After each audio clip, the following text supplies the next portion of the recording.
बिस्मिल्लाहिर्रहमानिर्रहीम। अस्सलाम वालेकुम रहमतुल्लाहि व बरकातुहू।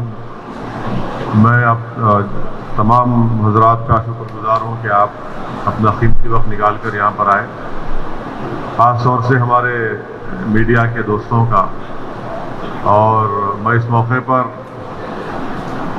हमारे शाहिद साहब को और तबलीगी जमात के ज़िम्मेदारों को मुबारकबाद भी देता हूँ, शुक्रिया भी अदा करता हूँ कि वो लोग आज आगे बढ़कर कोविड-19 के जो अमराज में जो लोग मुब्तला हैं, जो मरीज़ मुख्तलिफ तेलंगाना के हैदराबाद के गवर्नमेंट के हॉस्पिटलों में ज़ेर इलाज हैं, उनके लिए प्लाज्मा देने का उन्होंने इंतज़ाम किया है।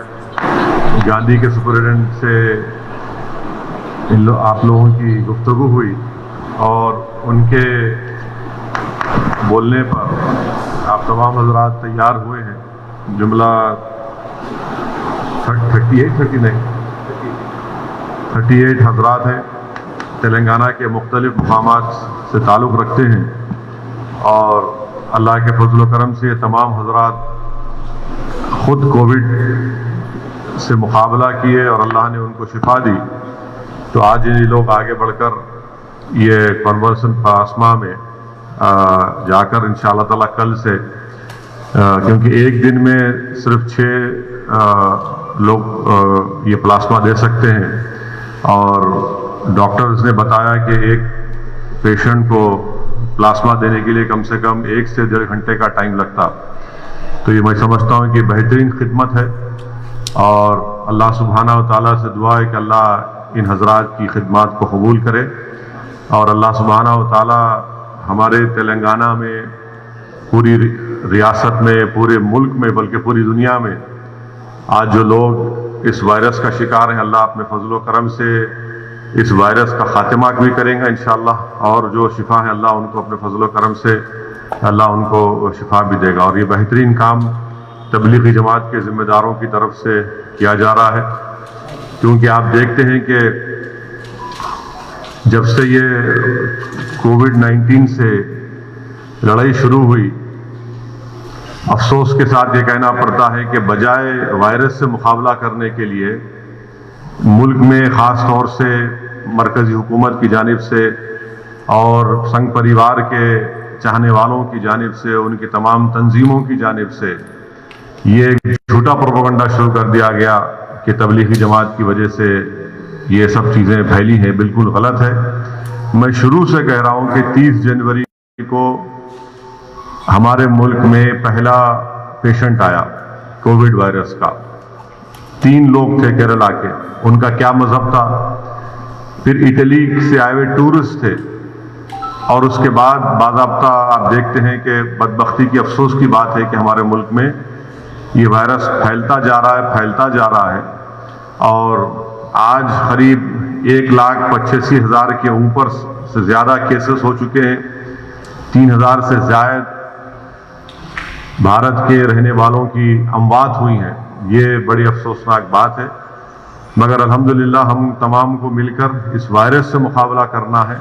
और मैं आपके ज़रिए से उन तमाम लोगों से भी अपील कर रहा हूँ जो कोविड के वायरस के पेशेंट थे और उनको परवरदिगार ने, अल्लाह ने उनको शिफा दी, उनको भी आगे बढ़कर इस कन्वल्सन प्लाज्मा में उनको हिस्सा लेना चाहिए, ताकि जो आज पूरे मुल्क में ये वायरस की वजह से लोग परेशान हैं और उनको सेहत मिल सके, उनको शिफा मिल सके।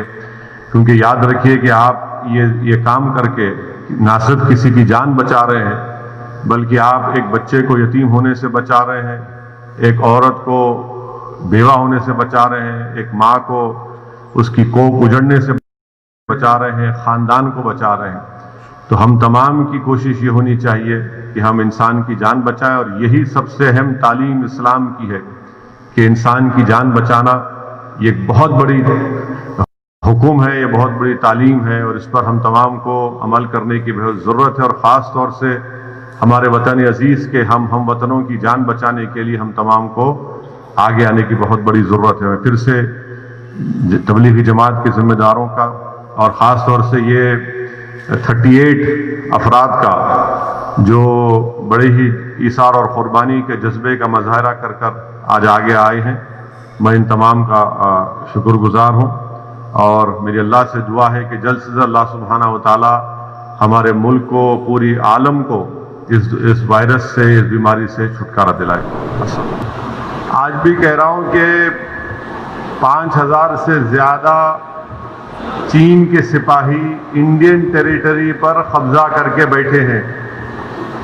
जितने बड़े बड़े डिफेंस के एक्सपर्ट्स हैं, रिटायर्ड लेफ्टिनेंट कर्नल्स, जनरल्स हैं, वो लोग बता रहे हैं कि चाइना ने पहली मर्तबा इस तरह से एग्रेसिव तरीके से पांगसांग सू में और उस इलाके में अपनी फौज के साथ ना सिर्फ कब्जा किया बल्कि वहाँ पर बंकर्स बना रहे हैं, वहाँ पर अपनी आर्टिलरी को लाकर रख दिए हैं। और तीसरा ये है कि दुनिया ने वो वीडियोस भी देखे कि कैसे वहाँ पर भारत के सिपाहियों की बहादुर फौज से चीन की फौज ने उनसे किस तरह का नाजेबा सलूक किया। चौथी बात यह है कि गवर्नमेंट ऑफ इंडिया की तरफ से डिफेंस मिनिस्टर का एक स्टेटमेंट आया मीडिया को कि वो चीन से बातचीत कर रहे हैं। हम ये पूछना चाह रहे क्या बातचीत कर रहे हैं आप?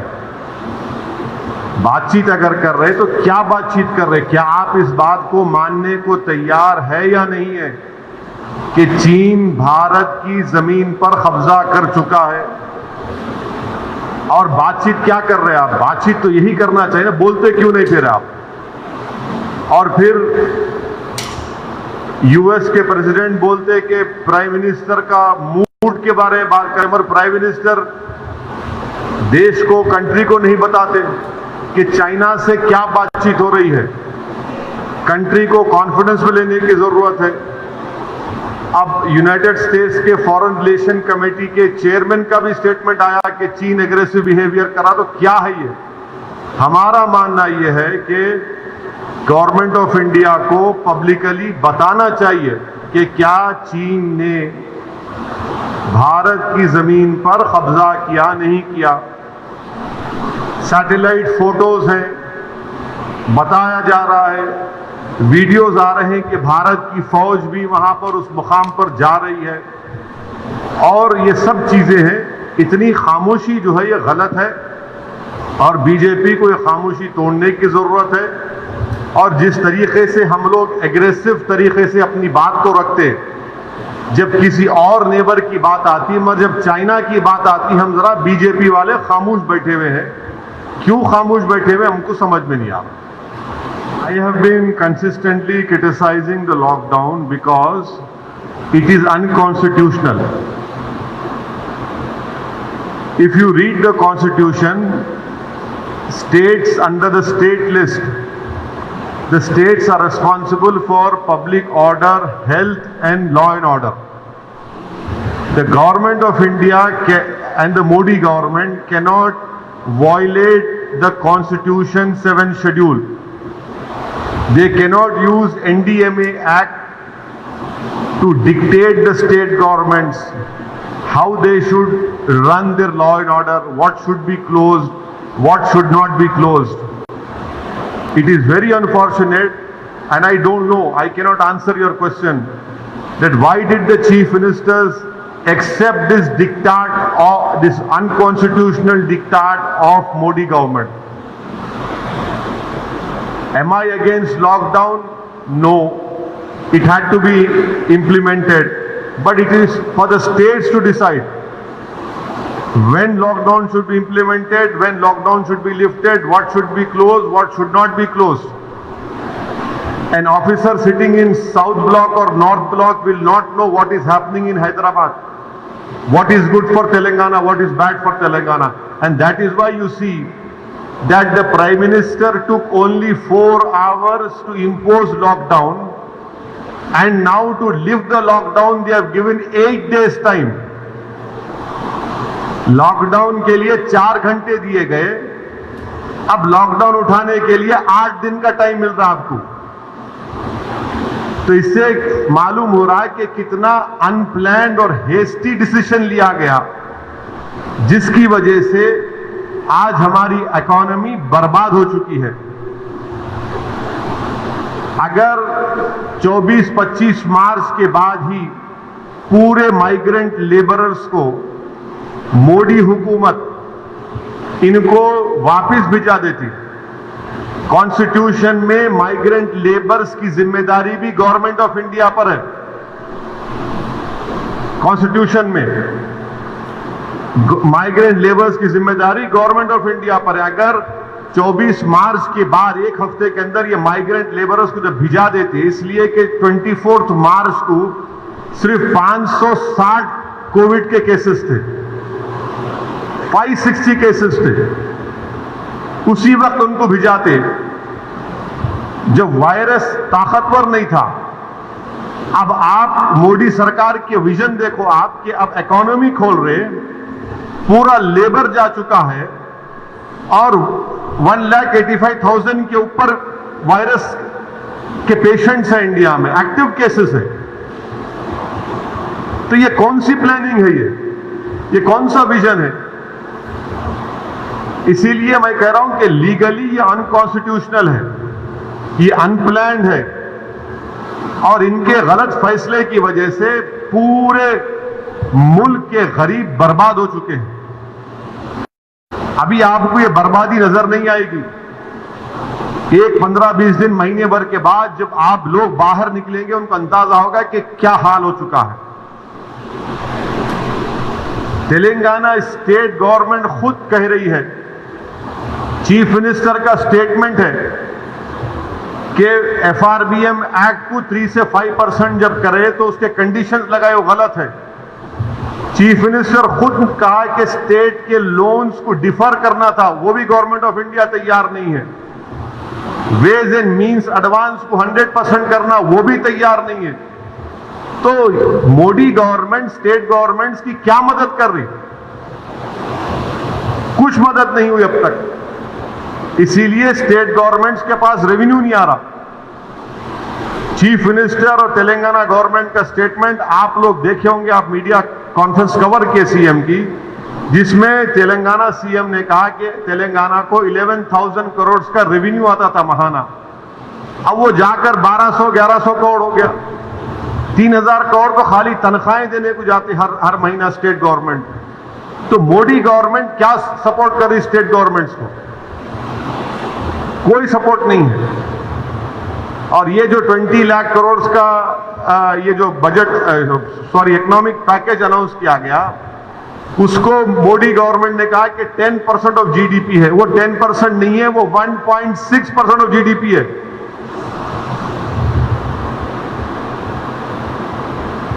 $0.7 लाख करोड़ का है वो। ये चीजें हैं।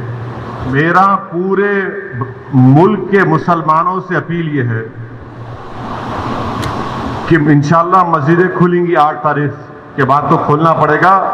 खाली कंटेनमेंट जोन्स में जो है वहां तो मुश्किल होगा, जो कंटेनमेंट। मेरे पूरे मुसलमानों से अपील ये है कि हम तमाम को एक पॉलिसी और एक उसूल बनाना चाहिए कि हमारे मस्जिदों में जो 65 साल के ऊपर ज़ईफ हैं उनको हम रोके कम से कम 1 जून के पूरे महीने ख़त्म होने तक, क्योंकि उनके जिस्म में इम्यूनिटी कम हो जाती है। मुख्तलिफ खुदा न खास्ता अगर उनको डायबिटिक है, बीमारियां हैं, तो बॉडी में वायरस से मुकाबला करने की ताकत कम हो जाती है। तो मैं ये अपील कर रहा हूं कि 8 जून को इंशाल्लाह तो खुल जाएंगे, मगर कम से कम जून के ख़त्म होने तक हमारे जो 65 साल के ऊपर जो ज़ईफ अफराद हैं उनको हम समझाएं, उनसे रिक्वेस्ट करें कि कम से कम जून के ख़त्म होने तक आप थोड़ा मस्जिद को मत जाइए, घर में नमाज पढ़िए। जो नौजवान हैं जो ज़रा मस्जिदों को कम जाते, अब वो जाकर मस्जिद को आबाद रखें। तीसरे ये कि मसाजिद में अगर कारपेट है और उस कारपेट को निकाल सकते आप तो फौरन निकालकर पत्थर के ऊपर नमाज पढ़ना चाहिए, क्योंकि कारपेट में एपिडेमोलॉजिस्ट और जितने हेल्थ एक्सपर्ट से डॉक्टर्स वो बोलते हैं कि कारपेट में बहुत से जरासीम जम जाते, और उससे हो सकता है कि खुदा ना खास्ता किसी को वायरस लग सकता। तो चौथी बात, काम हमको ये करना चाहिए कि मसाजिद में बैतुल खला और वजू का इंतज़ाम ना रखें, क्योंकि वो वजू करते, कुली करते और फिर आप आके नमाज पढ़ते, तो लोग घर से ही अपने वजू कर आए और नमाज जब पढ़ेंगे तो नहीं मालूम, मुफ्ती इकराम को फैसला करना है कि अगर पूरी दुनिया में जहां जहां मसाजिद खोले गए, चाहे वो मस्जिद नबवी हो, हरम शरीफ मक्के में हो, या टर्की हो, या दूसरे मुकामात पर, हमेशा की तरह जो खंडे से खंडा मिलाकर सब बनती थी वैसा नहीं बन रही अब। तो क्या मुफ्ती इकराम ये फैसला दे सकते पूरे मुल्क में कि भाई जब 8 तारीख से मसाजिद खोले जाएंगे तो सोशल डिस्टेंसिंग को बरकरार रखते हुए हम सब बंदी करें नमाज की? ये हमारे मुफ्तियों को सोचना पड़ेगा कि कितना ये कर सकते क्या, क्योंकि मुख्तलिफ ममालिक में हो रहा है। तो मैं तो गुजारिश करूंगा हमारे उलमाओं से कि वो भी इसका फैसला कर ले। मगर दूसरे जो 4 चीजें मैं कहा हूं उस पर यकीनन गौर करिए आप। मैं किसी से नहीं कह रहा हूं कि मस्जिद को मत जाइए, मैं ये कह रहा हूं कि आप सही कह रहे हैं कि वायरस अभी बढ़ रहा है, वायरस खत्म नहीं हुआ है, वायरस बढ़ रहा है अभी। और खास तौर से जो हमारे 65 साल के ऊपर के जो लोग हैं और जो लोग मुख्तलिफ अमराज के शिकार हैं, जिसको किडनी की बीमारी है, हार्ट की है, लंग्स की है, डायबिटिक है, उनको तो और एहतियात करने की जरूरत है, बहुत एहतियात करने की जरूरत है उनको, क्योंकि उनकी जान को बचाने का है। यकीनन हमको एक रूहानी और क़ल्बी सुकून मिलता है जब हम अल्लाह के घर में जाकर सर्वसजूद होते हैं, मगर इस्लाम की हम तालीमात भी है कि जान बचाइए। और अगर खुदा ना खास्ता किसी को ये वायरस होता है तो फिर उनके घर वालों को, उनसे जो मुलाकात किए, फिर एक नया सिलसिला शुरू होता है ट्रेसिंग का, प्राइमरी कांटेक्ट कौन थे, सेकेंडरी कांटेक्ट कौन थे। ये मेरे एहसासात हैं और ये उसी वक्त होगा जब हमारे तमाम मुफ्ती इकराम, चाहे वो किसी भी मकतब फ़िक्र के हों, वो इसका एक इज्तिमाई तौर पर नोट लेकर सबको बताएं। असद साहब, एक गुज़िश्ता हफ्ते एक मुस्लिम मैयत को शमशान घाट में अतरमुद्दीन बोलिए, आपको पूछो बोल के बोलिए। हाँ बोलिए। तो उसको डिमांड किया जा रहा है कि वहां से मुंतकिल करो बोल के। अभी एक बात सुनो, अगर आपकी हमारे भाई की लाश हो तो निकालते थे आप? एक अपने पर रख के सोचो भाई, से सवालात क्यों करते आप लोग? जामे निजामिया का फतवा आने वाला है, देख लो आप, फतवे के ऊपर अमल करो। असदुद्दीन ओवैसी कोई एक गुनाहगार सियासी लीडर है, ये सवाल जो है मुफ्ती इकराम से करना। अभी आप ये मामला जो है खाला अल्लाह खाला रसूलुल्लाह की रोशनी में होता। हम गुनाहगार आदमी से को पूछ रहे आप? अभी मुफ्तियों से पूछो, फतवा आने वाला है, देख लो फतवा। और कुछ वक्फ बोर्ड जो है, इसके ऊपर पूरी रियासत में वक्फ बोर्ड जो है, जो मुस्लिम मैयतों की तकसीम का मसला है, उस पर खामोश है, क्यों? उसका रीजन? हाँ, ये चेयरमैन से पूछना आप चेयरमैन से नहीं पूछते। आप भी उसके मेंबर के हैं? नहीं, मैं मेंबर नहीं हूँ। मैं टाइमिंग अब नहीं है। मैं मेंबर नहीं हूँ। चेयरमैन से पूछना चाहिए, और आप लोग जाकर ज्यादा चाय नहीं पीना उनके ऑफिस में बैठ के। आप नहीं, आपके साथियां जो है बहुत शौक है उनको चाय पीने का, बिस्किट खाने का, वो नहीं कम खाए तो लिख सकते। फिर ये अभी टिक टाक नहीं होने वाला है, मैं जा रहा हूँ सिराते मुस्तकीम पे। ओके, सलाम वालेकुम। हाँ, और एक बात जो मैं भूल गया बोलना है, तेलंगाना की एक तबलीगी जमात को उत्तर प्रदेश की गवर्नमेंट इलीगली तरीके से मुजफ्फरनगर में पिछले 2 महीने से इलीगली रोक के रखे उनको। हाँ? मुजफ्फरनगर और मीरठ में कितने लोग आए? हाँ? उत्तर प्रदेश में योगी सरकार तेलंगाना के तबलीगी जमात के 40 से ज्यादा लोगों को इलीगली तौर से रोक के रखे हैं मुजफ्फरनगर में और मीरठ में। उनके पूरे टेस्ट हो गए, नेगेटिव आ गया, उनको जाने नहीं दे रहे। शर्मनाक बात है। मैं मुजफ्फरनगर के कलेक्टर से एक नहीं 5 मरतबा मैडम को फोन किया, ईमेल किया, कोई रिप्लाई नहीं है। कौन से लॉ के तहत आप उनको रोक के रखे वहां पर?